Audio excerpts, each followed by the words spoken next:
nacional que va a estar integrado por la unión de 2 capítulos que empezamos a actuar a lo largo del 2016. Aquí está el primer presidente del capítulo, que siempre tiene 3 nombres, a ver si lo puedo decir bien: Salud Mental, Actividad Física y Deporte, el doctor Hugo Gramsci, que tiene que venir a presentar su libro, así que nos viene a dar su bendición, así que le agradecemos. Y la mesa va a estar interactuando permanentemente entre el capítulo de Salud Mental, Actividad Física y Deporte, junto con el capítulo de Salud Mental de la Mujer, a quien represento como presidenta honoraria. Y también va a estar, después voy a ir presentando a cada una de las integrantes en la medida que vayan pasando. La idea por la cual sabemos que hoy la actividad física es muy importante en la vida de las mujeres. Sin embargo, cuando nos encontramos dentro de la clínica y para muchas otras, el sedentarismo también es una cuestión importante. Y sabemos, por otro lado, que está aprobada la actividad física para promover mejor salud mental, y muchos trabajos ya hay asociados a, por ejemplo, a depresión y la mejoría clínica, e incorporarlo en la actividad práctica de la clínica cotidiana. Entonces, parte de todo esto nos propusimos, trabajar sobre distintas problemáticas que tienen que ver con el objetivo, como ya ven en las presentaciones, de cómo incluir a la actividad física en la clínica cotidiana, y que acá tenemos también expertas que ya saben cómo incluirlo, y nosotras que vamos a hacer como las preguntas y las problemáticas de cómo venimos incluyéndolo en la actividad actual. Bueno, va a comenzar la doctora Silvina Mazaira, como es actualmente la presidenta del capítulo de Salud Mental de la Mujer. También es profesora de la Facultad de Medicina y está en el Alvear como médica psiquiatra de planta. ¿Algo más? Bueno.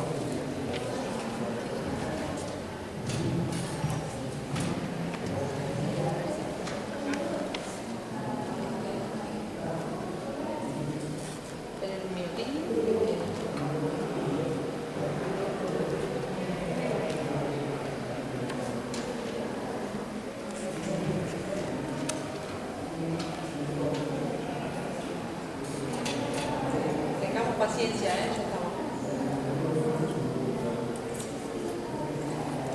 Lo encontré. No lo veía.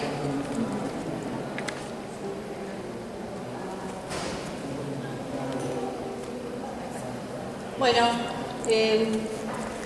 ¿cuándo? Bueno, vamos a hacer una introducción al tema. El tema es bastante amplio, pero bueno. Todos atendemos pacientes que tienen problemas psiquiátricos. Particularmente en mi caso atiendo en una sala de internación de un hospital monovalente, la sala de internación de mujeres del Hospital Alvear de la Ciudad de Buenos Aires, y es muy notable y muy notorio cómo, más allá de las diferentes patologías que tengan las pacientes que están internadas, predomina el sedentarismo, predomina el moverse muy poco. Entonces, estos son algunos datos de la Organización Mundial de la Salud. 3,2 millones de personas mueren a cada año a causa del sedentarismo. Las personas que son sedentarias tienen 20 a 30% más riesgo de morir por cualquier causa.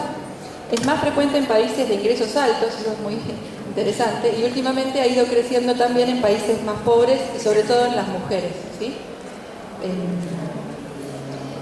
La actividad física regular sabemos que disminuye el riesgo de padecer algunas enfermedades. La depresión entre ellas, las enfermedades cardiovasculares, la diabetes, la hipertensión, y disminuye también el riesgo de padecer cáncer de mama o de colon. Esto también son datos de la OMS.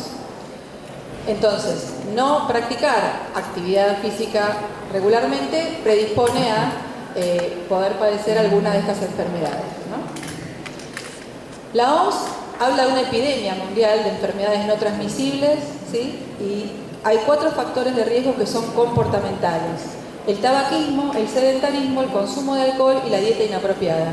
Y yo mientras armaba la presentación y pensaba en todo esto, decía todo lo que tienen nuestras pacientes, además de psicofármacos que sabemos que pueden producir en un gran número síndrome metabólico, ¿no?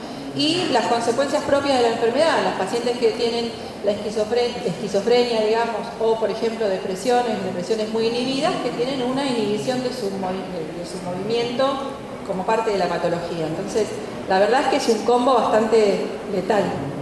Agreguemos al combo hipertensión, aumento de peso y obesidad directamente, ¿no? Porque cuando hablamos del aumento de peso por los psicofármacos, muchas veces directamente tendríamos que dejar de decir aumento de peso y decir obesidad, ¿no? Hipercolesterolemia y síndrome metabólico asociado al tratamiento con los psicofármacos. La OMS dice que ¿qué es la actividad física? Porque muchas veces nosotras somos el capítulo de salud mental de la mujer y muchas veces hablamos indistintamente, por ahí esto lo van a decir más ustedes, pero ¿qué es ejercicio? ¿Qué es actividad física? Porque pareciera que para hacer actividad física habría que ser deportista. No. Actividad física está definido por la OMS como cualquier movimiento corporal producido por los músculos esqueléticos que provoca consumo de energía. O sea, voy caminando a hacer las compras en vez de ir en colectivo, eso ya es actividad física. Incluye las actividades realizadas al trabajar, viajar, jugar en las tareas domésticas y en las actividades recreativas, ¿sí? El ejercicio es un tipo particular de actividad física programada, planificada y con un objetivo que se lo irá poniendo cada uno de acuerdo a la práctica del ejercicio que haga. Pero es interesante pensar eso, porque si no, si el paciente no se anota para hacer básquet, entonces lo que hace no le sirve y no. Con que se mueva, con que camine, con que haga cosas que le generen un desgaste. ¿Cuánta actividad física se recomienda? Bueno, esto es lo de la OMS, lo dirán más las chicas, 150 minutos semanales, no es tanto, se puede partir, por lo menos que haya de 10 minutos, y habrá las chicas. Bueno, y entonces, ¿a qué me iba a enfocar un poquito más yo? Y bueno, ¿cuáles son las consecuencias del sedentarismo en esta población de pacientes? Yo cuando pensaba en la población de pacientes, pensaba en estas que tenemos internadas, que no se mueven, ¿sí? Que están esperando que venga el terapeuta, que están esperando que venga el psiquiatra, que están esperando... Hay muchas que yo tengo que ir a buscarlas a la cama para atenderlas, ¿sí? Porque están aburridas, porque no hay mucha actividad en el hospital y porque se acuestan directamente, ¿no? Entonces, bueno, todo eso empeora el riesgo de las enfermedades cardiovasculares. Esta es la listita de cuáles son globalmente las enfermedades cardiovasculares, pero cardiopatías coronarias, cerebrovasculares, arteriopatías periféricas, cardiopatía reumática, bueno, trombosis. Los principales factores de riesgo para las enfermedades cardiovasculares son la dieta inapropiada, la inactividad física, el tabaquismo, el alcohol y, como veíamos también en otra diapositiva, la depresión. Otros, hipertensión, diabetes, síndrome metabólico y obesidad, y es la principal causa de muerte en países desarrollados y emergentes. O sea, tenemos pacientes por las cuales en general nos preocupamos mucho por la cuestión psiquiátrica y el riesgo de suicidio, discutimos entre nosotros si el riesgo de suicidio, si se le da el alta o no se le da el alta, y se nos pasa por el costado un factor de la posibilidad de que se genere una enfermedad potencialmente con un riesgo mayor de muerte y no la vemos. Yo recuerdo que tenía una paciente cuando, hace mucho ya, era más de 15 años, sí, entre 15 y 20 años, que era una mujer que tomaba bivalproato de sodio, un antipsicótico típico que ahora no me acuerdo cuál era, litio, una paciente con un trastorno bipolar bien definido, había tenido internaciones y se murió. Cuando se murió todos nos agarramos la cabeza y pensamos, ¿se suicidó? No se suicidó, se murió porque tuvo un infarto masivo de miocardio a los 55. ¿Sí? ¿Podíamos haberlo evitado? Probablemente no, pero a lo mejor podíamos haberlo pensado. Bueno, la enfermedad, cuando vos me digas que yo tengo que... ¿Falta? Ah, bueno. Tengo miedo de que pase al ser la primera. La enfermedad cardiovascular en las mujeres es importante recordar. Es la primera causa de muerte en las mujeres, ¿sí? 1 de cada 2 muere por enfermedad cardiovascular y 1 de cada 25 mujeres muere por cáncer de mama. Ahora, pregunto a nuestras asistentes, yo misma me pregunto, ¿cuántas veces va una por año al ginecólogo? ¿Cuántas veces va una por año al clínico o al cardiólogo? Tenemos muy metido lo del control ginecológico cuando se hace, pero la verdad que el resto nos pasa de costado. 2 de cada 3 mujeres presentan por lo menos uno de los factores de riesgo clásicos, que son ser mayor de 55 años, tener historia familiar de muerte prematura de algún familiar por enfermedad cardiovascular, tabaquismo, hipertensión, dislipidemia, obesidad o diabetes. Todo esto tienen nuestras pacientes, además de tener trastorno bipolar, depresión, esquizofrenia, no sé, trastorno de la personalidad, lo que fuera. ¿Por qué es mayor la mortalidad en las mujeres que en los hombres? Las mujeres jóvenes no se diagnostican porque tienen una presentación atípica, por sesgo del médico, porque cree que es una enfermedad de los hombres, ¿sí? Y las mujeres mayores tienen coexistencia con factores de riesgo, enfermedades crónicas que empeoran el pronóstico de la enfermedad cardiovascular. Bueno, los hombres con más frecuencia tienen obstrucción de arterias coronarias, las mujeres no, pero luego tienen isquemia. Y los factores de riesgo propios de las mujeres, que pueden tener síndrome de ovario poliquístico, en la posmenopausia, donde disminuye la concentración de estrógenos, la preeclampsia en el embarazo o las enfermedades reumáticas autoinmunes que son más frecuentes en las mujeres. Bueno, ¿el infarto de miocardio es una enfermedad de los hombres solamente? En la mayoría de los estudios se incluía a los hombres, con baja proporción de mujeres. Hasta los 60 años, el riesgo del 60% en hombres versus 33% en mujeres de tener un infarto. Sin embargo, la probabilidad de morir a los 40 por cáncer de mama es de 1 en 8, mientras que la enfermedad cardiovascular es la primera causa de muerte. Bueno, luego, a medida que aumenta la edad, aumenta la prevalencia. Los estrógenos tienen un papel protector porque estimulan la función vascular, disminuyen la respuesta inflamatoria, estimulan el metabolismo y la sensibilidad a la insulina, promueven la sobrevida de los miocitos y las stem cells cardíacas. Luego de la menopausia aumenta 10 veces el riesgo de padecer infarto, en los hombres aumenta 4,5 veces el riesgo a esa edad, o sea, aumenta muchísimo más en las mujeres. Además, las mujeres presentan con mayor frecuencia otras comorbilidades como hipertensión, diabetes o enfermedades renales. ¿Se pueden usar los estrógenos en la posmenopausia? No están indicados, ya que no disminuyen el riesgo los estrógenos exógenos y el papel justamente sería de la propia síntesis. Bueno, ¿cómo es el infarto en las mujeres? Para tenerlo presente en las mujeres que están internadas, son síntomas atípicos, no es la clásica que uno aprendió en la facultad, ¿cómo se dice? La pata de elefante en el pecho, no. Fatiga, alteraciones del sueño, respiración superficial, disnea, síntomas más de no estimulación vagal, digamos, dolor de espalda, la sensación de indigestión, que muchas veces es lo que se confunde, debilidad, náuseas o vómitos. No es una presentación típica. Los principales síntomas: debilidad inusual, respiración superficial, sudor frío, fatiga intensa y mareos. Tenemos que pensarlo, porque si no, cuando la mujer que está internada, pongámosle por una cuestión psiquiátrica, tiene esto, pensamos le bajó la presión, ¿no? En otros ámbitos por ahí se piensa es histérica, qué sé yo. Tenemos que tenerlo presente porque tiene muchos factores de riesgo. Además, yo decía lo de la inactividad física, pero además de la inactividad física, fuman, generalmente, por lo menos la experiencia nuestra en el hospital es la mayoría fuman. Las que fumaban antes fuman más, porque están aburridas y fuman más y ven fumar a los otros y se contagia, digamos. Y las que no fumaban a veces empiezan a fumar. Ninguna deja de fumar cuando está internada. Eso es así. Bueno, las mujeres presentan menos obstrucción arterial, pero se quejan más de angina. La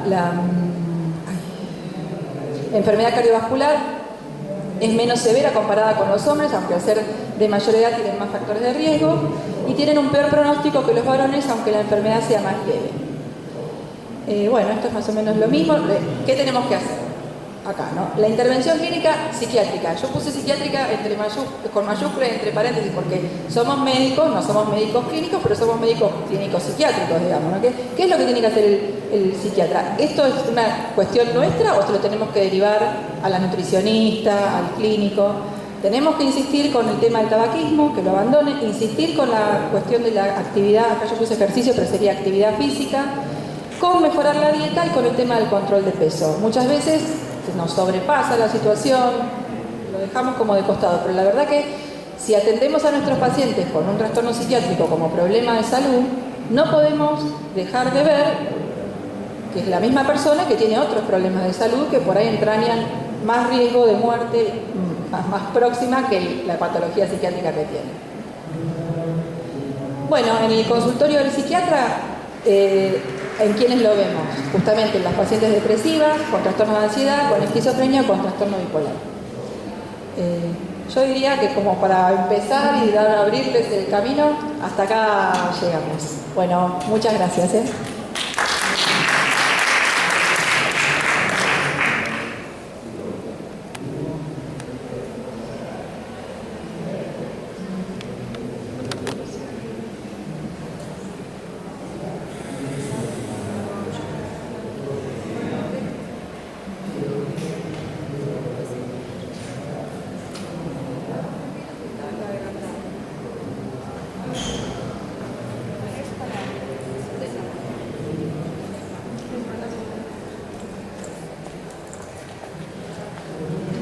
Bueno, después de esta introducción de Silvina, mi ponencia va a tener que ver más con un planteo, que también quise hacer a las colegas, ¿no?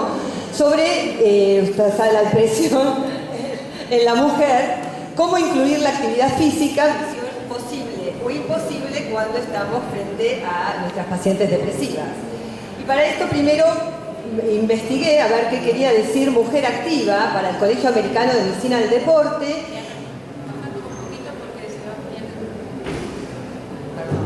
¿Se escucha mejor? Hola, ahí está mejor. La definición de mujer activa para el Colegio Americano de Medicina del Deporte habla de 3 veces por semana de una actividad aeróbica que mantenga frecuencia cardíaca al 60-90% de su frecuencia máxima, con el cual se puede incorporar de 15 a 60 minutos actividades que puedan involucrar grupos musculares realizadas con continuidad y rítmicamente. Y se recomienda en general caminata enérgica, natación, esquí, ciclismo, danza aeróbica, en fin. La mujer físicamente activa, fisiológicamente, puede ser 10 a 20 años más joven que una mujer sedentaria, respuesta a esto que hablaba Silvina. Entonces, pero tenemos la depresión en la mujer, que es una enfermedad que si se cronifica, ya sabemos, va a ser una de las más graves y más invalidantes, ocupa el 4º lugar actualmente entre las enfermedades discapacitantes y se espera que para el 2020 sea el 2º. En la mujer suele ser más prolongada y los descendientes tienen comienzos más precoces. La tasa de remisión espontánea es menor y la depresión se considera factor de riesgo para muchas enfermedades, entre ellas cáncer de mama. Podríamos agregar, tomando también lo que dijo Silvina, también enfermedad cardíaca. La depresión en la mujer es el doble y en algunos espacios, países, triple que en el hombre, según los diagnósticos, cómo se muevan. La depresión es más frecuente en la edad fértil. Esta edad de inicio cada vez es más temprana, picos de 13 a 24 años. Entrando a la pubertad, las niñas duplican a los niños. Las casadas sufren más picos de depresión, sobre todo en el pico puerperal y luego en la menopausia o la perimenopausia, y a partir de los 55 años las cifras se igualan. Las tendencias a evolucionar a la cronicidad, esto se debe en general a ser subdiagnosticada y subtratada. El estigma, más del 50% lo considera un problema personal, de características de su personalidad y no una enfermedad, con lo cual se consulta muchas veces tardíamente. Hay mayor consumo de psicofármacos y polimedicación y dado el congreso también diría que hay mayor consumo de alcohol y drogas dependencias, varias. Los motivos de consulta que nos hacen pensar en síndrome depresivo en mujeres y que hacen que habitualmente lleguen, no siempre llegan con el cuadro grave y manifiesto que todos conocemos, sino vienen por conflictos de pareja, por rupturas amorosas, vínculos adictivos, dependencias con personas a las cuales si no están con ese objeto de amor sienten que el mundo no tiene sentido, baja autoestima, situaciones estresantes y la doble o triple tarea de la mujer, que sabemos que cada vez no alcanza con el hogar, sino que cada vez ocupan más tareas extralaborales y si hay familiares enfermos también se ocupan las mujeres. La conclusión, según Emilio Díaz Bleichmann, es que tendríamos que buscar desencadenantes en la depresión, no solamente en la genética, no solamente en lo biológico, que ya lo explicó bien Silvina, sino en la mayor incidencia en las condiciones de vida y en las características de la subjetividad de la época. La presentación clínica, y quería recalcar esto, que todos la conocen, pero ver estos puntos, además de la persistencia de tristeza y ansiedad, olvidos, falta de concentración, hay un montón de componentes biológicos, cambios en el dormir y en el apetito, los síntomas vegetativos, cefaleas gastrointestinales, contracturas, tendencia a la somatización, muchas veces presentan cuadros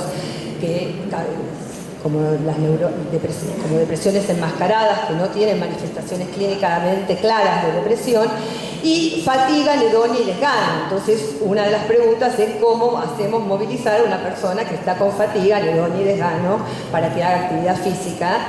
Entonces, además de toda la cuestión de los trastornos del pensamiento, en especial de sentimientos de culpa, pesimismo, sensación de infelicidad, rumiación, baja autoestima, condiciones de aislamiento también es importante ver y mayores tentativas de suicidio que muchas veces logramos salvarlas. Y para esto vamos a ilustrarlo con una pequeña viñeta Nadia, de 55 años, es casada con un hijo de 14, profesional de la salud. Entra al consultorio muy esbelta, muy delgada. La sensación que me da es que si la soplo se vuela, tinte de fragilidad y una mirada triste y desvitalizada. El motivo de consulta es: vengo por la sensación de agobio. Se me ha vuelto difícil el diario vivir. Todo es muy pesado, cuesta arriba, no le encuentro sentido a tanta lucha. Quiero recuperarme por mi hijo. Es derivada por la neumonóloga, por los broncoespasmos, que a repetición que ha tenido, respuesta parcial a todos los tratamientos que se le implementan. Ubica el inicio de la sintomología como un estado que la acompañó de toda la vida, pero los últimos 3 peor. Hace 4 meses, neumonía con broncoespasmo que requirió internación 15 días, con corticoides y broncodilatadores, nunca terminó de reponerse. Estuvo separada, y ese es otro de los desencadenantes, de José 10 meses, y vuelve porque le dio pena a su hijo. Los motivos de la separación: él es inconstante laboral, ella tiene que asumir todos los gastos, pocas actividades en común, mucha distancia afectiva con el hijo y con ella, no colabora en la crianza, fuma todo el día, a pesar de que ella tiene un cuadro respiratorio, y a la noche la busca sexualmente. Por supuesto, ella no responde y ahí vienen las peleas. La separación le resultó muy penosa. Eso fue un momento donde ella se encuentra con su soledad, miedos, angustias, sensación precordial, estados de extrañeza. No podía tolerar esa sensación de vacío que tenía en su vida, no tenía amigos, sin pareja y solamente la carga de obligaciones.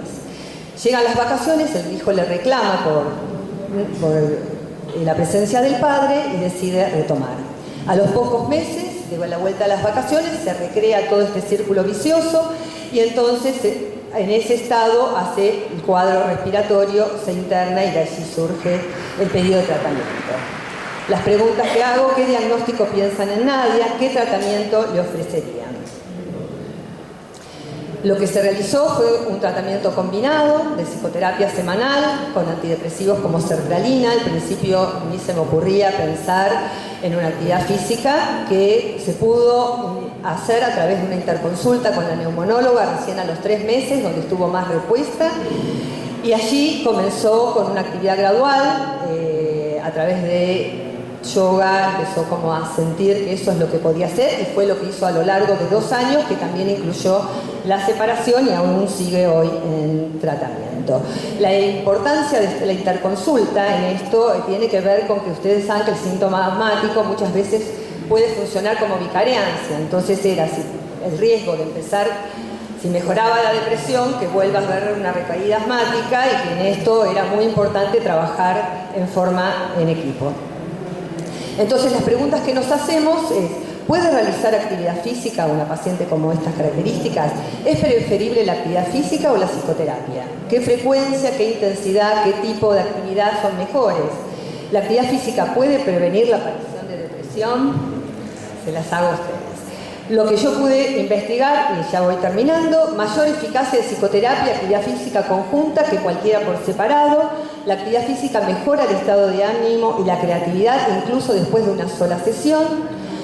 Hay una disminución sostenida de todos los síntomas de depresión en todos los grupos de edad después de un programa de ejercicio. Existe una correlación positiva entre niveles de actividad física y mejoría de la salud mental. Ejercicio continuo versus intermitente, aparentemente el continuo todos los días un poco para los pacientes depresivos, mayor efectividad. Y la actividad física regular puede jugar entonces un papel importante en el alivio de síntomas de depresión y ansiedad, más eficaz con un entrenamiento aeróbico, es lo que aparentemente. No obstante, yo creo que cualquier actividad física realizada con placer nos puede ayudar a nuestros pacientes. Muchísimas gracias. Voy a presentar a la doctora Cecilia Pena. Ella es actualmente médica psiquiatra, presidenta del capítulo de actividad física y deporte y salud mental, y también es médica deportóloga. Bueno, muchas gracias, buenas tardes. ¿Cómo están? Y ahora pregunto, ¿cómo están sentados? Si pueden, se fijan cómo está la espalda, la cola sentadita en la silla, hacen un circulito para atrás con los hombros y estamos distintos. El cuerpo cambia y pensamos distintos. Maravilloso la propuesta, maravilloso de la manera en que lo proponen, con mucho entusiasmo, esto es maravilloso, así que aprovecho primero, mientras hago estos cambios, a decir algunas cosas que tienen que ver con responder, espérame que quiero ver dónde estoy. Agregar algunas cositas a lo que dijeron los chicos, las chicas. ¿Ya estoy acá? Supuestamente me pasó. ¿Acá en esta? No. Quiere decir mujer de una palabra.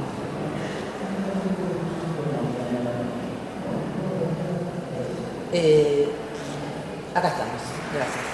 Con respecto a, lo primero que escuché fue esto de que una estadística que habla de que los ricos son a veces más sedentarios, no a veces, sino que justamente la incidencia del sedentarismo es alta en el nivel social y económico alto también, porque justamente el sedentarismo tiene que ver con una gran diferencia con inactividad física. El sedentarismo habla de una persona que no requiere gasto energético para realizar las tareas diarias. La inactividad física habla de la falta de gasto energético. El sedentarismo es el hábito de las actividades que no requieren las actividades, movimiento y esfuerzo motor. Entonces una persona puede trabajar 10 horas en una oficina, ir a hacer su actividad física y ser activo físicamente, aunque trabaje de manera sedentaria. Pero en la gente de nivel económico alto muchas veces el confort lo lleva a ser inactivo, aparte de aprovechar los recursos de confort, lo confunde con la inactividad. Por eso es esta característica de, por ejemplo, hay fotos de gente paseando el perro con la correa fuera de la ventanilla manejando un auto. O los ascensores adentro de las casas. O las escaleras mecánicas llenas de gente y las escaleras comunes con no tanta asiduidad. Bien, voy a empezar con lo que quiero decir al final, ¿no? Nosotros estamos planteándonos cómo hacer, si esto es tan claro, si las enfermedades son tan obvias, corregibles y previsibles con la actividad física, ¿por qué es que no podemos instalarlo? Hay momentos en la etapa de la mujer muy determinantes a nivel social. Y en el inicio, en la educación física de la escolaridad y en la inserción familiar, hay un par de eslogans que siempre nos proponen en esta etapa que revisemos, ¿no? Se pide al varón que sea fuerte, activo, futbolero, que le guste un equipo de fútbol. Y a la nena que no sea varonera, que sea una princesa. Esto, en general, se resuelve fácilmente, ese mensaje, siendo más tranquila y más quieta. Y el varón más activo y más impulsivo y más salido a la acción. Este tema también podría pegarse con la cuestión de género y de violencia de género también, pero no deja de ser, sin ser tan delicadamente peligroso, de todos modos no conveniente para que una mujer aproveche la actividad física desde el inicio de manera pedagógica, que entienda que su cuerpo es ella también, que ella no es solamente lo que piensa, sino lo que hace y cómo se desplaza por el mundo. En la educación, estos elementos son como nuevos. Ver a una nena jugando fútbol. Hay una selección de rugby ahora femenino. ¿Por qué? Porque el rugby masculino quería ir a las Olimpiadas Mundiales. Tuvieron que acceder porque los deportes no pueden tener representatividad de un solo género. Si no había mujeres en rugby no iba a las Olimpiadas. Ahora que hay selección femenina, puede ir el rugby a las Olimpiadas. Por eso aflojaron. Pero hay una cuestión de cosas para hombres y cosas para mujeres. Respetable en algún punto, pero existe esa diferencia y esto quiero que se tome. Con respecto a la limpieza en las aulas, esto de que sea tanto varones como mujeres, como roles más femeninos, yo soy de una generación donde me regalaban la escobita para barrer en mi casa y al hermano, gracias a esa cabeza que hizo así, me encantó, y al varón la pelota de fútbol. A mí no me regalaron una pelota de fútbol. La enfermedad crónica no transmisible es algo fundamental y la voy a adosar a lo que nosotros desde el capítulo siempre hablamos. Es un grupo de enfermedades que alarman a la OMS desde hace muchos años y en el 2010 declararon en Toronto, con una carta que se anunció y yo presenté en el 2014, un anuncio de obligación a nivel internacional de que cada país explique qué actividades físicas accesibles y gratuitas daban a la comunidad en todos los puntos de los países y mostraran el modelo elevado a la OMS para prevenir con actividad física, programada o no, retirar a la gente de la inactividad y colocarla en un estado de vida saludable y activo. ¿Por qué? Porque es muy costoso. Estas enfermedades, aparte, son muy costosas. Se calcula que en 50 años las prepagas de todos los países van a colapsar. No pueden asistir a tantas internaciones agudas por tantos cuadros de estas características. Pero hay una enfermedad más, que se llama osteoporosis, y que la tenemos en cuenta, pero tarde, la tenemos en cuenta para disminuir el padecimiento. La osteoporosis se inicia como instancia en el cuerpo de una mujer cuando deja de tener actividad física estable en la adolescencia. Cuando la pubertad y el desarrollo hormonal no va acompañado de actividad física, ese cuerpo tiene una tendencia de generar osteoporosis en el futuro mayor que una mujer adolescente activa que mantenga esa actividad. Y cuando termina la secundaria, que no hay escolaridad con educación física programada, las mujeres, si no tienen la educación propia o el ambiente predisponente, dejan de ser activas. Van a bailar, pero ahora bailar es tomar alcohol y moverse de la cintura para abajo, no es actividad física con gasto calórico y energético. Entonces, esto también es un riesgo que se incluye a las enfermedades crónicas no transmisibles que tan bien desarrollaste y estuvo buenísimo, porque son todas las enfermedades que acompañan y cuando viene a la consulta una mujer, también viene arrastrando un cuerpo padeciente, lo que no le permite tener un proyecto de entusiasmo y de calidad de vida, porque ya está condicionado por un cadalso que es un cuerpo lastimado y enfermo. Eso es difícil para quien quiere después recuperar un cuadro melancólico depresivo. Juega en contra. Bueno, esas son obviedades. Con respecto a la actividad física hay una sugerencia, un protocolo de qué actividad física hacer para sostener y disminuir lo agresivo que es la osteoporosis en el cuerpo de una mujer. ¿Sí? Esta actividad puede, y habla de la reducción, la actividad física 150 minutos semanales es conveniente. Las bases de datos son millones, ¿sí? El tema de que aumenta el flujo sanguíneo en todo el cuerpo, también en el cerebro.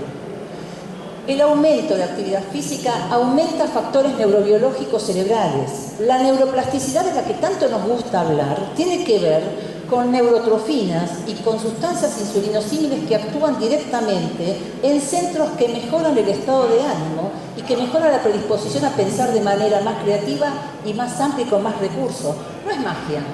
El glutamato que se aumenta va en contraposición del GABA y eso también es fundamental. Si yo doy un IRS, si yo doy un tratamiento antidepresivo farmacológico y lo acompaño con actividad física, yo acorto los tiempos de latencia hasta que eso se revierta en el estado. ¿Por qué no utilizarlo? ¿Por qué nos cuesta tanto presentarlo al IRS tan obvio como a la actividad física planificada en una mujer que está sufriendo un mal estado de ánimo, un trastorno del estado de ánimo? Este cuadro lo presenta un libro que habla de medicina del deporte, ¿no? Inactividad física y estilo de vida sedentario. A diferencia de las dos cosas, todos los factores predisponentes de las enfermedades transmisibles, no transmisibles crónicas. Y están los trastornos psicológicos. Hablan antes que nosotros de esto. Nosotros no estamos hablando de esto recién ahora. Me encanta que esta mesa sea tan sencillo y tan obvio hablar de esto. ¿Qué pasa? Que tenemos que escuchar desde afuera. Tenemos que empezar a entender que no es y sería conveniente, es indispensable chequear que el paciente cuenta con un dispositivo de actividad física en un plan de tratamiento psicológico. El adecuado, el posible, renovado, reactivado y en interdisciplina. Pero es necesario empezar a ponerlo como un recurso estable, no una novedad. No queremos ser una novedad más. Hay centros saludables en todas las plazas, lo saben, se meten en la página del gobierno de la ciudad y lo hacen no porque son simpáticos, desde hace muchos gobiernos, porque es obligación. El Ministerio de Deporte tiene que implementar actividad física accesible a todos los ciudadanos. Esta tríada me gusta. Está el psiquiatra medicando, está el terapeuta y está el profe asesorando. No lo hice ingenuamente, poner al psicólogo en el medio. El psicólogo es el eje en el sentido del vínculo y del encuadre. Eso no se tiene que perder. El psicofarmacólogo es el que ayuda, corrigiendo síntomas y acompañando en que pueda pensar mejor en el momento de pensar qué es lo que realmente le pasa a una persona. Mucho más a una mujer en edad ya adulta y con problemas y con historias para resolver, con un cuadro de melancolía. Y el profesor de educación física chequea, investiga y mejora el tono muscular. La hipotrofia, la sarcopenia, es inevitable por más sanos que seamos por una cuestión de tiempo. Pero se puede aumentar masa muscular con planificación de actividad física. Y eso implicaría que una persona no tenga que decir no me puedo levantar sola. ¿Qué ánimo tiene una persona que le cuesta levantarse sin ayuda? Y uno podría, prescribiendo y aparte anunciándolo como algo obvio del tratamiento. Yo estoy planteando esto siempre, ya los tengo cansados, en nosotros. No, es una obviedad que es bueno para el paciente. ¿Por qué nos cuesta ese tramo hasta llegar a hacernos entender que es obvio que es necesario y que lejos de competir con las otras tareas psicoterapéuticas, coadyuva y mejora? Esta mujer fue la primera maratonista en 1967 porque estaba prohibido que las mujeres corrieran porque decían que la condición física no les daba posibilidad de correr, no tenían condiciones físicas como los hombres para soportar tanta exigencia. Ahí está el reportero deportivo que la quería echar y el marido y los demás que le hicieron un cerco para dejarla correr. Y ella llegó a destino y cumplió con el trayecto. Fue la primera vez que una mujer fue maratonista. Katrin Switzer. Lo que alguna vez se luchó y se luchó y se luchó, las vacunas, los antipsicóticos, los hospitales sin encierros y cadenas, la musicoterapia instalada en los hospitales, los payamédicos. Alguna vez era ridículo, alguna vez era raro, alguna vez era de dudosa origen. Y hoy es obvio. Entonces lo que hoy es obvio, alguna vez fue conquista. Y yo quisiera que esta metodología fuera una obviedad en el tratamiento de las psicoterapias. Muchas gracias.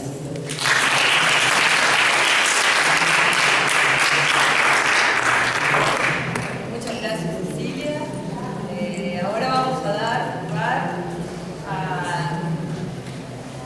la doctora Paula Mariana Palacini. Ahora vamos a dar lugar a la doctora Mariana Palacini. Es médica psiquiatra y psicoanalista en formación. Es miembro del capítulo de salud mental de la mujer, también integrante, creo que a partir de 2016, del capítulo de salud mental, actividad física y deporte, y también miembro de emergentología del Hospital Fernández, y no sé si ella quiere nombrar algo más de su trayectoria. El tema que va a estar luego acompañado por el mismo título para las dos.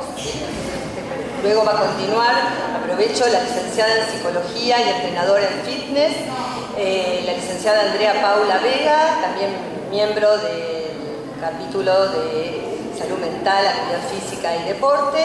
Y la temática que ellos van a trabajar es estrategia para el movimiento e interdisciplina. No sé si mientras tanto la tecnología se prepara, hay alguna duda, alguna pregunta que quieran ir haciéndonos hasta poder dar esta parte del tramo.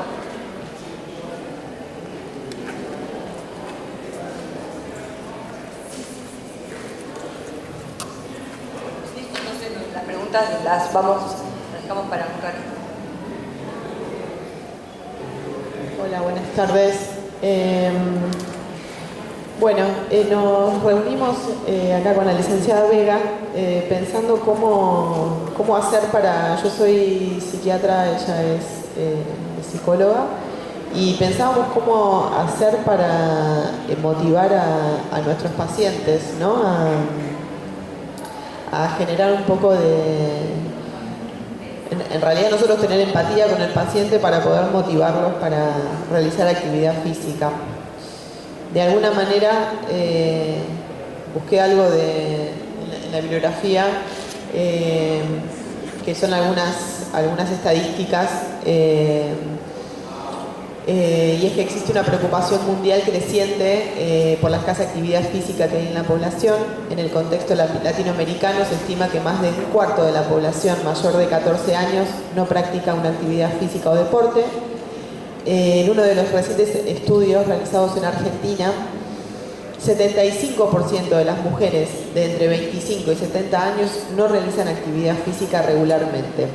Esto es un estudio en Argentina del año 2000. Los programas regulares de ejercicio físico se asocian a aumentos significativos de la autoestima. Hay una evidencia empírica que apunta a que mientras la reducción de ansiedad ocurre con los tipos de actividad física aeróbicos y anaeróbicos, efectos más grandes fueron encontrados con actividad física aeróbica todavía, siendo que sea sostenida por 30 minutos o más. Esto indica que posiblemente la práctica de un deporte aeróbico en sesiones superiores a los 30 minutos produciría repercusiones importantes en la calidad de vida de nuestros pacientes que presentan problemas de ansiedad, y podría convertirse en un aliado importante en estrategias terapéuticas que utilizan psicólogos, psiquiatras y médicos en general. El Instituto Americano de Salud Mental indicó que el ejercicio reduce la ansiedad, la depresión moderada y mejora el bienestar emocional, aumentando la energía.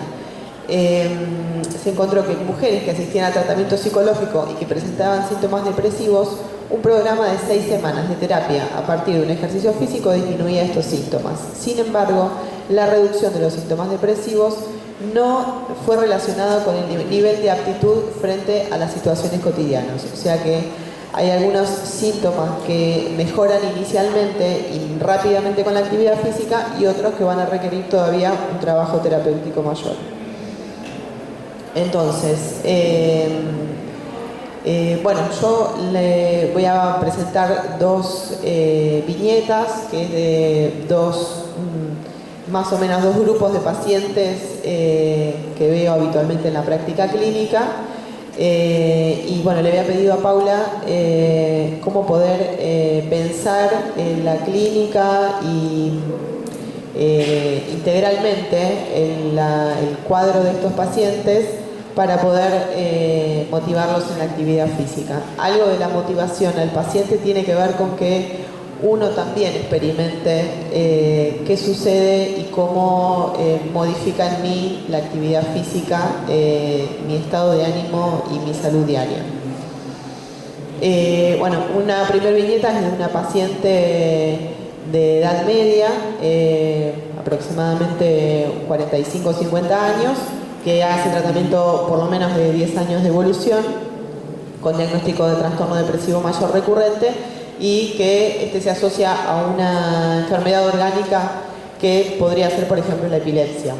Una paciente con obesidad mórbida, que no realiza actividad física desde antes de tener el diagnóstico de su enfermedad, y que además nada motiva a iniciarla. Esto es un clásico que tenemos, cómo motivar a una paciente que no le gusta la actividad física, y en este caso únicamente la actividad, lo único que la motiva es la pintura. Con un plan farmacológico que sería bastante desfavorable con respecto al tema del aumento de peso y el síndrome metabólico, y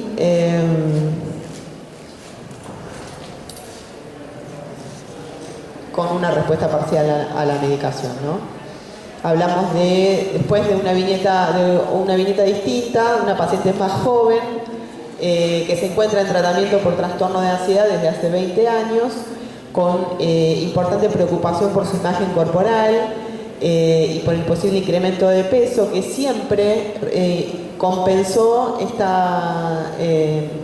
defecto de su imagen corporal realizando actividad física regular. Realizaba complementos de gimnasio de nivel leve o moderado, y si bien refiere haber realizado actividad física regular en los últimos años, esta actividad física por alguna lesión, por ejemplo, de ligamentos cruzados anteriores, cuestiones que requieren un abordaje, una intervención quirúrgica y una rehabilitación, requiere una estancia en reposo durante 6 meses.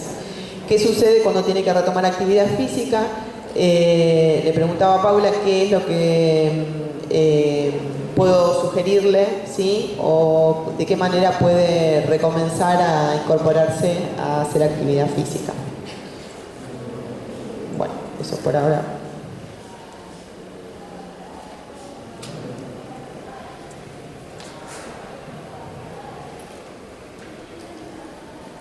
Buenas tardes. Estamos intentando reproducir sonido para justamente vencer la resistencia de nuestros pacientes a la actividad física a través de vencer nuestra propia resistencia. Entonces los voy a convocar a hacer unos ejercicios intentando poner música. Deme un segundo.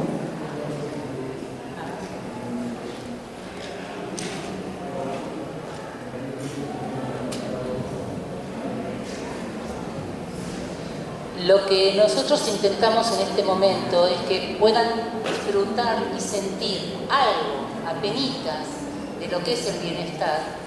Cuando uno se dispone a fijarse en cómo está nuestro cuerpo, porque nos parece que cuando los terapeutas transmiten con cierta experiencia esto, llega de mejor modo.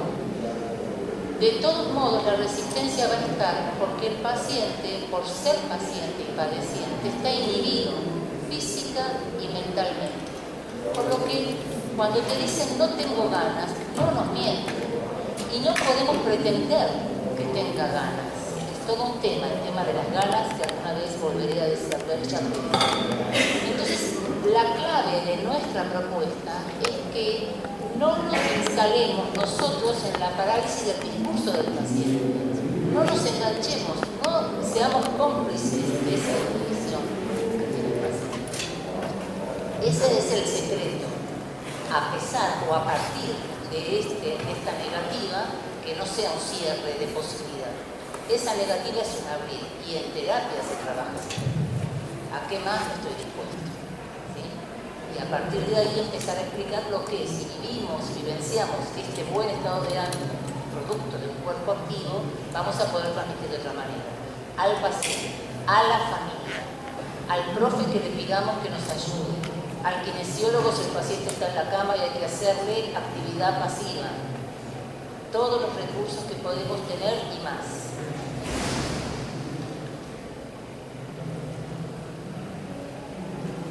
Bueno, parece que con el sonido y con la música no vamos a tener suerte, pero igual lo vamos a hacer. Para contestar un poco lo que Cecilia comentaba sobre la falta de voluntad del paciente, en primer lugar, a mí me gusta considerar que los pacientes muchas veces no tienen la experiencia o no han pasado por una experiencia de aprendizaje de actividad física. Y por otro lado, a mí me gusta utilizar la metáfora de la sed. Cuando la sed aparece, el organismo está deshidratado. O sea, muchas veces no hay que esperar tener sed para tomar agua. Entonces, creo que esto nos puede servir para ayudar a los pacientes a que hagan las cosas sin ganas, porque empezar cambiando un contexto, empezar cambiando la actividad del cuerpo, termina cambiando la fisiología cerebral, ¿no? Como cuando dicen sonreí porque después el cerebro lee que estás contento. Esto también pasa así. O sea que si no podemos cambiar por lo voluntario, a lo mejor se puede insistir en cambiar directamente sin ganas, ¿no? Dejemos las ganas, a ver.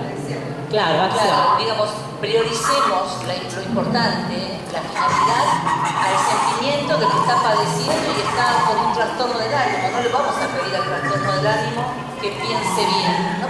Sería una contradicción en el terapeuta. Basarse en eso es una contradicción.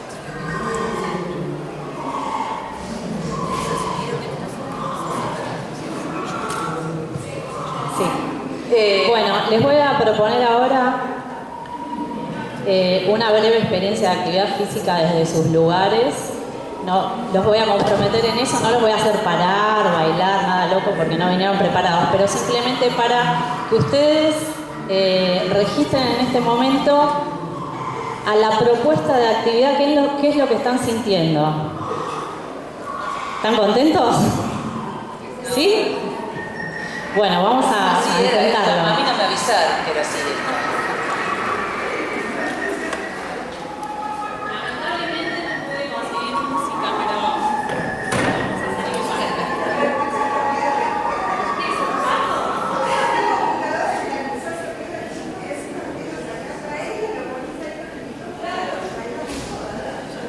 Bueno, vamos a hacer una cosa. Registren un poco los apoyos de los isquiones en la silla.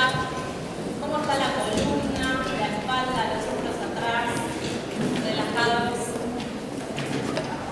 El cuello largo. Ah, muy bien, todo sí, no sé, vamos a ver. La idea va a ser un registro en 20 segundos. Cierren los ojos.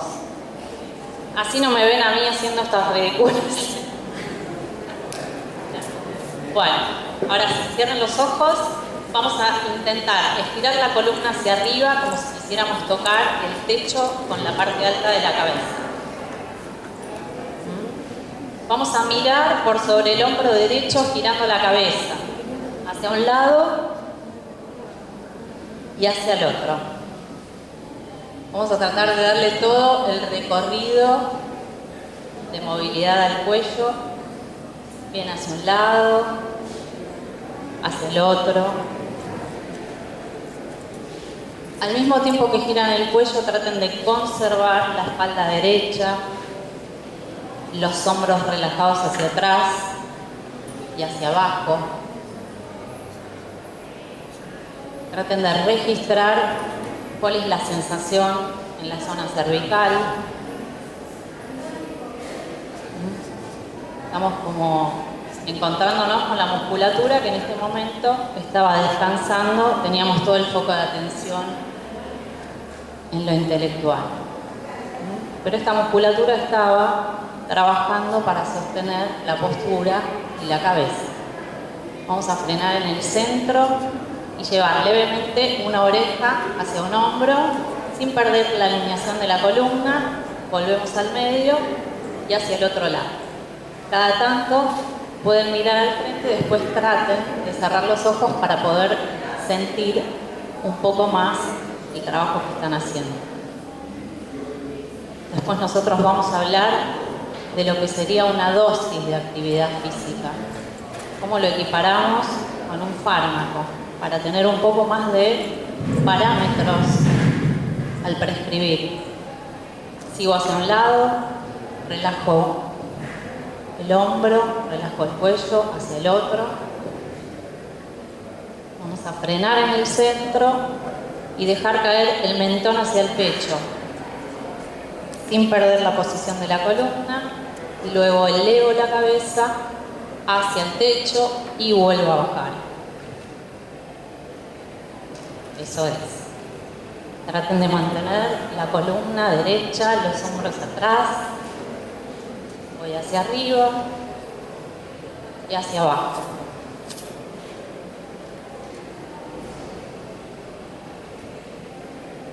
Hacia arriba, hacia abajo.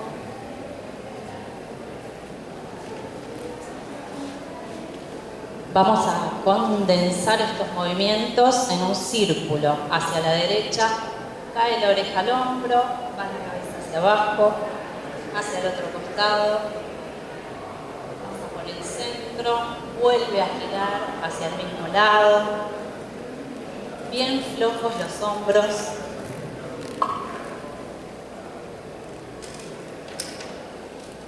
vuelve a girar una vez más,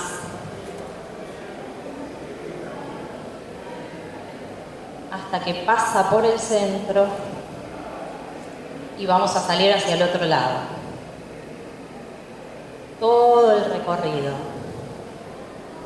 Oreja al hombro, cabeza que pasa hacia abajo, mentón al pecho, hombros flojos.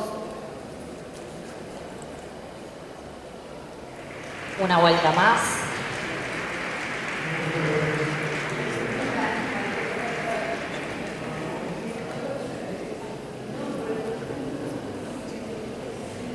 Bien, entonces ahora lo que les voy a pedir es que involucren la zona dorsal y lumbar. Vamos a hacer esto. Cabeza,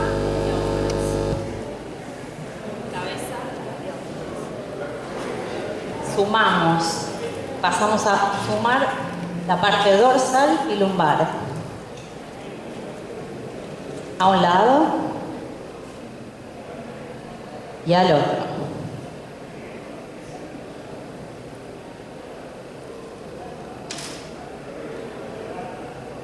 A un lado y al otro.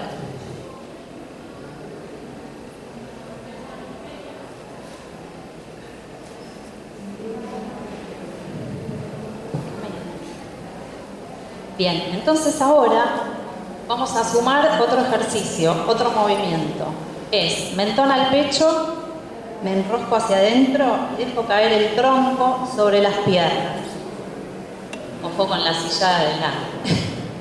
Relajo la zona lumbar hasta abajo. Dejen caer todo el peso del cuerpo hacia adelante y luego lentamente vamos subiendo vértebra por vértebra.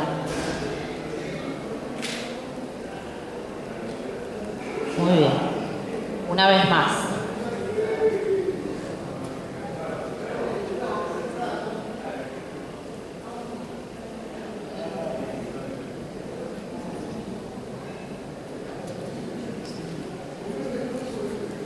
Una más. Aflojen el cuello. Subo redondo. Muy bien. Bueno, vamos a aprovechar el respaldo de la silla para tomarnos al girar el tronco con la espalda derecha y me ayudo a girar más. Sigo empujando por la parte alta de la cabeza hacia arriba, con la columna bien derecha, me suelto y voy para el otro lado.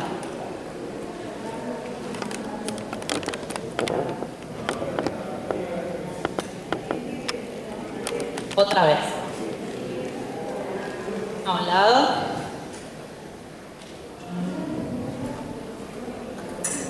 Y al otro. ¿Sienten algún ruido? ¿Algo suena? Es bueno. Están estirando. Bueno, una vez más para cada lado.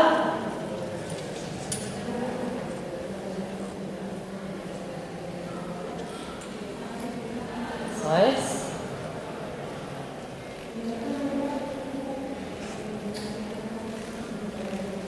Bueno, muy bien. Por último, inspiro, elevando los brazos bien arriba antes de estirarse. Bien arriba. Exhalo, bajo y aflojo el tronco hacia las piernas. Ahora sí tenemos música. Qué suave. Y hacia arriba. Última vez, vamos, Vamos, chicos. Bien arriba, bien alto. Relajo los brazos y dejo caer el tronco sobre las piernas. Me quedo abajo. Aflojen bien el cuello. Traten de detectar el peso de la cabeza, cómo va tirando con la gravedad. Tira de los músculos del cuello. Aflojo la zona lumbar.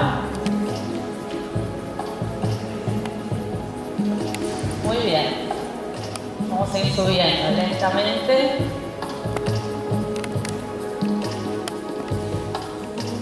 Aquí estamos. Los hombros hacia atrás. Bien flojo, bien abajo. Círculo grande. Eso es. Para el otro lado. Hacia adelante. Hacia adelante.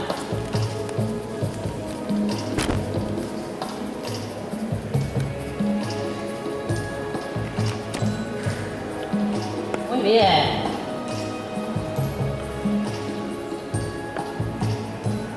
Bueno, flojo. Por última vez, una inspiración bien arriba. Traten de estirarse. Muy bien. Y al exhalar, suelto los brazos. Aflojo bien los hombros. Muy bien. Gracias por participar.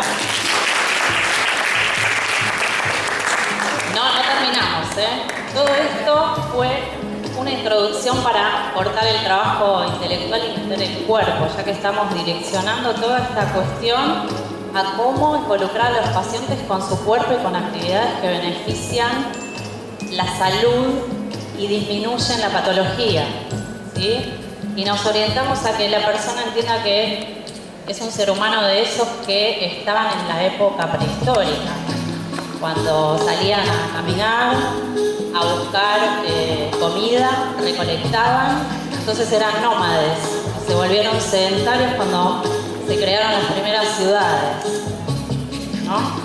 Entonces ahora, con nuestro estilo de vida, todo al alcance de la mano, tenemos que salir a hacer artificialmente actividad física.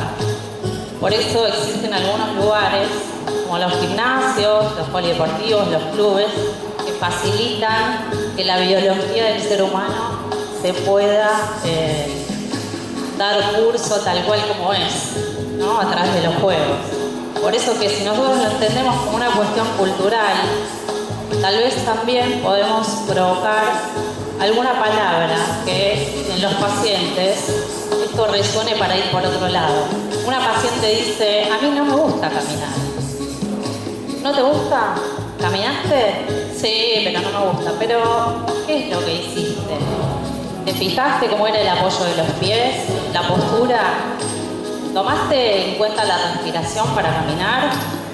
¿Caminaste 30 minutos seguidos? ¿Cómo te sentiste después? Todo ese paso que nosotros necesitamos hacer, detener al paciente en la experiencia, es lo que me parece que sería una herramienta para ir implementando, porque es meterse realmente en ese no del paciente. No tengo ganas. Bueno, hay que hacer que se vaya metiendo de alguna manera, y justamente es cuando los terapeutas se van metiendo un poco más allá, ¿no? Y preguntando, y con más seguridad, más herramientas. Vos tenés que ir a hacer esto, fíjate el registro del momento, acercarse a alguna institución donde se pueda integrar, ¿no? Siempre acompañados. Y bueno, vamos a mirar un poquito este Power y espero dar algunas herramientas para... Nosotros pensamos un poco de interdisciplina. ¿Cómo hacemos interdisciplina con los terapeutas corporales, que serían los profes de educación física o cualquier profesional del campo del movimiento? Y la psiquiatría. Entonces, el eje va a ser cómo se comunica el psiquiatra con ese profesional de la actividad física, en el caso que se pudiera coordinar. Y después algunas estrategias que estuve pensando que pueden ser útiles. Una bajada de lo que sería la actividad física al lenguaje sí, ¿no? Actividad física como fármaco, parámetros de prescripción, una grilla de actividad física que es la que usan los entrenadores para meterse en la vida del deportista, y un rediseño para el movimiento. ¿Cómo podemos pensar la vida de este paciente? Porque siempre es el caso a caso el que uno puede pensar, no hay una generalidad. Yo igual les voy a mostrar una grilla general estimativa, ¿no? Y bueno, la experiencia práctica, que lo hablamos con el equipo y lo pusimos en el medio, que fue lo que ustedes hicieron para que tengan una idea de la dosis de la actividad que hicieron, ¿sí? Que después ahora les voy a decir. Bueno, cuando hablamos en interdisciplina, es un trabajo en equipo entre el psiquiatra, el psicoterapeuta, que puede ser la misma persona o no, y el profesional de actividad física. Integración de terapia psicofarmacológica, psicoterapia y actividad física. La formación, en este caso, del psiquiatra, en conocimiento de cómo prescribir, de qué tipos de actividad, para qué edades, según el ciclo vital, según la posibilidad de cada paciente. Bueno, indicación, prescripción en relación a la edad, también lo mismo. Momento de la persona, del individuo, cómo hago para prescribir, qué prescribo, a dónde le digo que vaya, cuánto tiene que ser, ¿no? No estamos diciendo de que sean entrenadores, pero al estar más cerca de esta información, ustedes van a estar más seguros también de qué decirle, ¿no? De qué puede hacer. Y los objetivos de este trabajo serían reducir digamos, las posibles recaídas en los tratamientos, reducir los tiempos del tratamiento, aumentar el bienestar, la sociabilización, reducir el aislamiento, todas las cosas que nombraban las colegas anteriormente en la exposición. Ejes para comunicarse con un profesional de la actividad física. Tenemos que saber que el paciente necesita moverse, locomotricidad, ¿sí? Locomoción, que es traslado, y motricidad, movimiento, o sea que tiene que trasladar algo o a sí mismo. Tiene que jugar y moverse en el punto 2, ¿no? Juegos con movimiento que aumenten la diversión, donde pueda haber distintos grados de intensidad, donde pueda haber la sonrisa y el divertirse, tiene que ver con el aumento de la salud también, en todo sentido. La elasticidad, que tiene que ver con la flexibilidad de la musculatura y en realidad de todas, articulaciones y la posibilidad de relajación. La flexibilidad tiene que ver con que una persona que está disminuida en el movimiento, ya sea por una patología inhibitoria o por el estilo de vida sedentario, volvemos a lo mismo, que es justamente las cosas de nuestro organismo se pierden por falta de estímulo. Si teníamos una flexibilidad a los 20 y no la estimulamos, vamos teniendo menos flexibilidad, ¿no? Entonces hay que ver cuán imposibilitado está un paciente y hacer un chequeo de su historia deportiva, cuánto hace que no se mueve y qué hace en su vida diaria. ¿Se mueve? ¿Camina para ir a la farmacia o toma el auto? ¿No? ¿Va todo en transporte o camina, agarra la bicicleta? Bueno, eso lo vamos a ver en reemplazo. Y después, bueno, que sea agradable tiene que ver con una cuestión de que la persona experimenta una sensación que se guarda como positiva y probable de repetir a futuro voluntariamente. El problema es cuando la actividad no es agradable, en líneas generales se tiende a no querer repetirla. Y muchas veces el error está no en la actividad, sino en la intensidad. ¿Cuántas veces escuchamos? No, porque yo fui a hacer tal actividad y me dolía todo al otro día. Y después no quise ir más. Y sí, porque la intensidad estuvo mal dada. Ahí está la dosis. La dosis de ese ejercicio estuvo mal para esa persona. Y ahí es donde fracasamos en la adhesión a la actividad física, ¿no? Bueno, y después el punto de la socialización, yo quería contarles que bueno, estos puntos fueron desarrollados por Hugo Dramicino con la intención de esquematizar un poco la comunicación entre la psiquiatría y la actividad física. ¿Cómo se puede implementar eso, ¿no? Entonces nos preguntamos, ¿cuál es la cantidad de actividad física necesaria para poder producir un efecto favorable? Volvemos al caso por caso, ¿no? Una persona de 50 años con determinadas características no va a ser lo mismo que una persona de 20 y así sucesivamente, ¿no? Se analiza no solo la edad, sino las posibilidades, si hay una lesión, más allá del trastorno por el cual se esté tratando a nivel psiquiátrico, ¿no? Y después, ¿cómo se compone una dosis de actividad física, ¿no? Porque el fármaco tiene tal concentración de la sustancia, tanta concentración que se puede llegar a surgir un efecto esperado. Bueno, nosotros podemos hablar de intensidad de la actividad media, baja o alta, que tiene que ver con el umbral. Si esa actividad que realizó la persona tocó un umbral fisiológico de esa persona.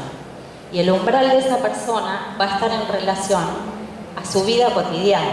Si una persona camina todos los días 10 cuadras, el umbral de esa persona va a estar acorde a esas 10 cuadras.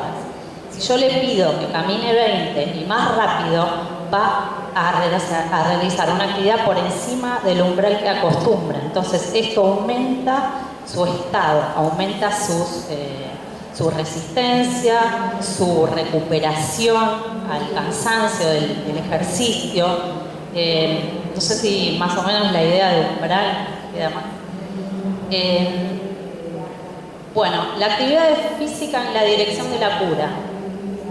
Acá tenemos que pensar en que además podemos hacer una casillita más, ¿no? Además de la psicofarmacología que vamos a recetar, ¿qué actividad o cómo hago para que esta paciente pueda incorporar movimiento en su vida? Ya sea de todo lo que está ofertado, que conocemos, como decía Cecilia, a nivel gubernamental o a nivel privado, cada cual tiene sus posibilidades, pero siempre estar en conocimiento de qué es lo que hay ofertado para acercarlo rápidamente al paciente. Mira, vos dirigiste acá, ¿no? Entonces ya facilitamos que esa investigación que tiene que ser por parte del paciente que no sabe y que además le genera angustia, resistencia, incertidumbre, ya le pegamos dónde comprar. Bueno, el fármaco en la farmacia y este otro lo compras ya en el club, ¿no? Bueno, y beneficios, como ya dijimos, ¿no? Que aumenta el humor, la estabilidad.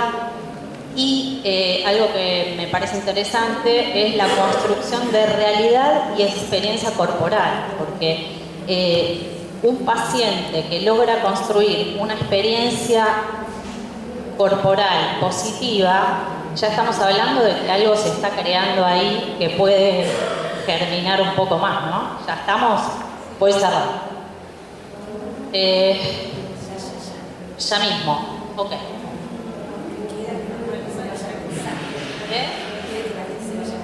Bueno, ok. Espero... ok,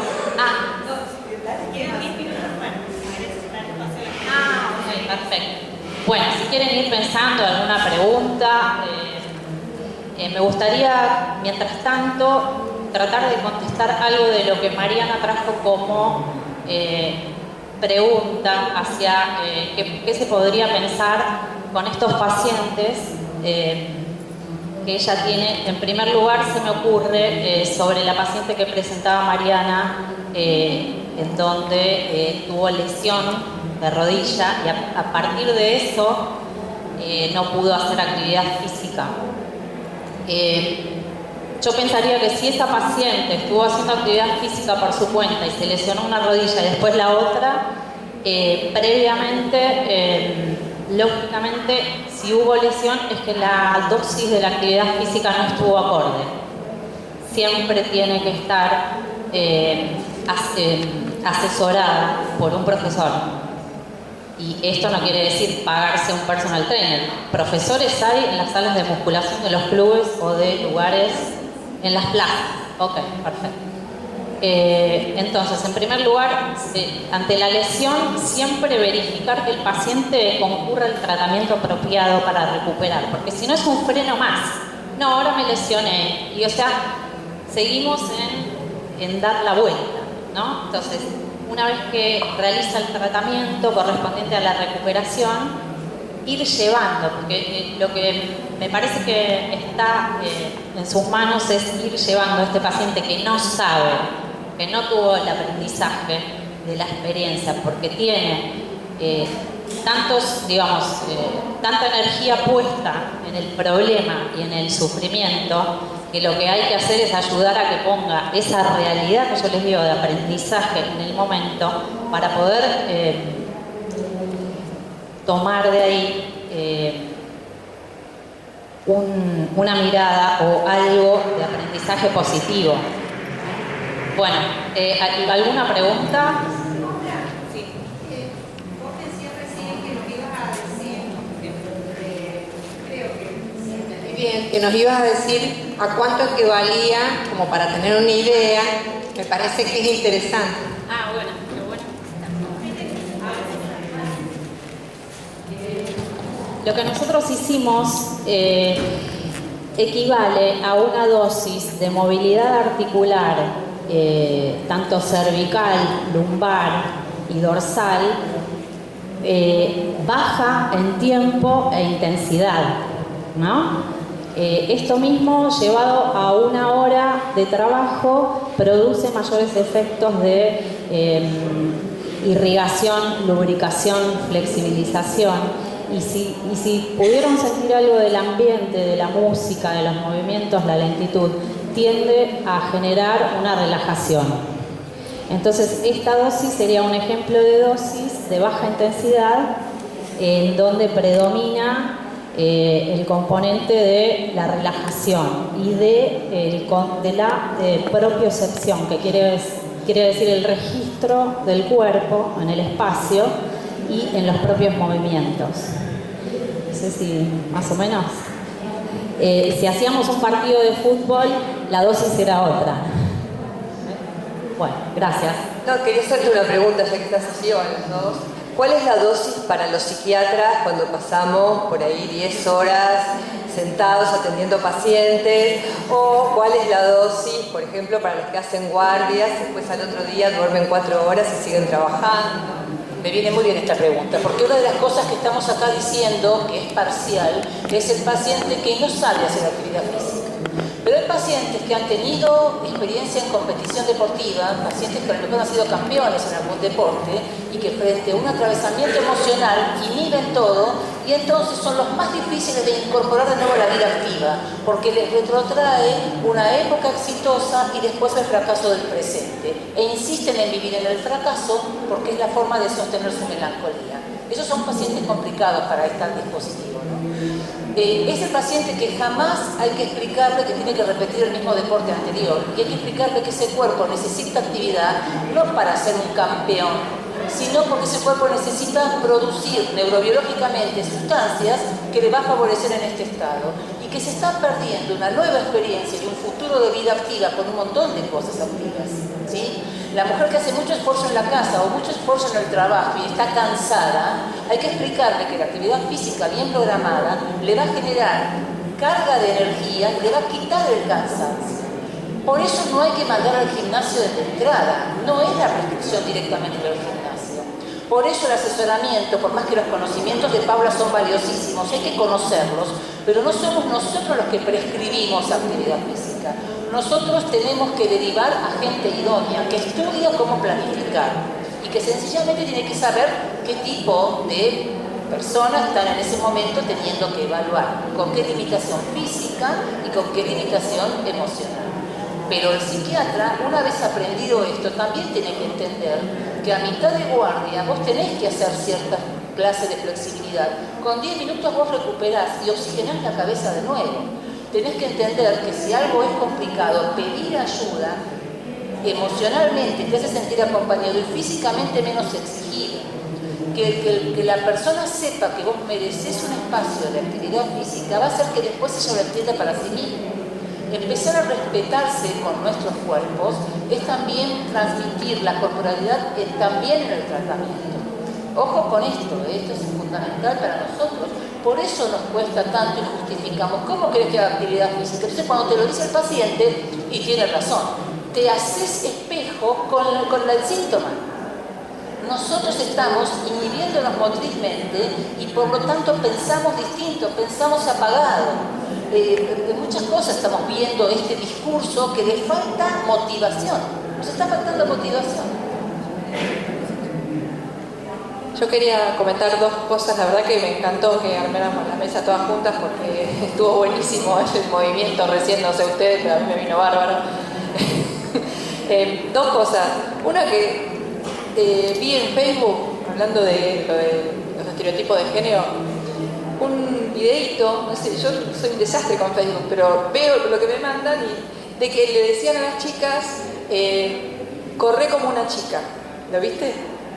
Es uno que era para destrabar, es un insulto en inglés, like a girl, ¿no? O sos una nenita, o que un paco, ay, sos una nenita, bueno. Entonces le decían a las nenas, a los varones, corre como una nena. Y todos hacían así, parecían unos tarados corriendo, y las chicas también, ¿no? Entonces, claro, hasta que le dicen a una, no, pero corre como corres vos, que era una chica. Y la chica empezó a correr y le dio con fuerza. Y eso no es como que el estereotipo de género de que las nenas tendrían que estar cosiendo, sentadas y son... a eso me refería, digamos, como que justamente saquémonos ese estereotipo de la cabeza, ¿no? Y otra cosa con respecto a lo de la prescripción, yo lo que a veces hago con los pacientes es, así como les indico y les doy la hojita de indicaciones médicas, les pongo caminar 30 minutos está ahí anotado. Y se lo llevan, claro, y se lo llevan escrito. Entonces ahí le dan más bola que cuando es hablado.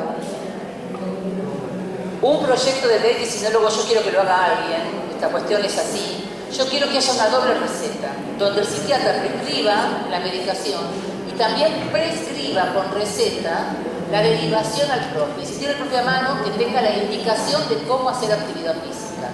Renovada cada 15 días como un profe en un gimnasio, porque el estado de ánimo cambia. Y cada vez que hay una dificultad, ahí empezamos a trabajar nosotros. No es el argumento para fracasar. Cuando el paciente dice, me lastimé la rodilla, vamos a hablar de eso. Es material de trabajo en terapia. No es que se lastime la otra, o sea, es maravilloso, se me da agua a la boca, porque yo ahí puedo trabajar cuando el paciente trae la dificultad. Ahí se empieza a trabajar mientras se sigue sosteniendo la iniciativa y continuidad de actividad física. Bueno, no sé si había alguna pregunta, pero el tiempo es soberano. ¿Hay una pregunta por al...? Sí, bueno, las direcciones de los miembros, de los presidentes del capítulo están en el libro, así que cualquier cosa por la web la van a encontrar y podemos seguir en comunicación. Muchas gracias por haber participado.